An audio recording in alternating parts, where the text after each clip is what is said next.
numb. I felt like I was being shielded. It was a temporary comfort, but it was a comfort nonetheless. And as I put on more and more weight, I noticed that men were not looking at me, and that made me feel safe.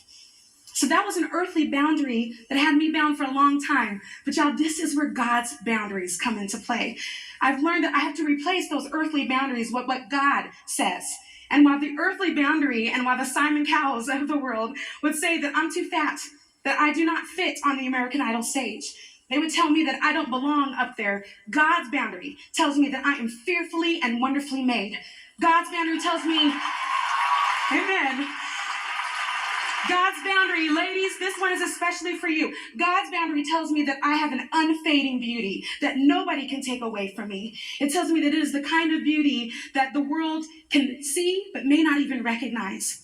God's boundary tells me that I can do all things through Christ who strengthens me. So instead of looking to those earthly boundaries to define me, I decided I'm going to look to God's boundaries to define me. So I auditioned for the 5th season of American Idol. And as you can see, 8 years, a loss of about 100 pounds, 4 albums, and now 2 Grammy Awards later, I can honestly tell you that earthly boundaries make us feel overwhelmed, but God's boundaries make us overcomers.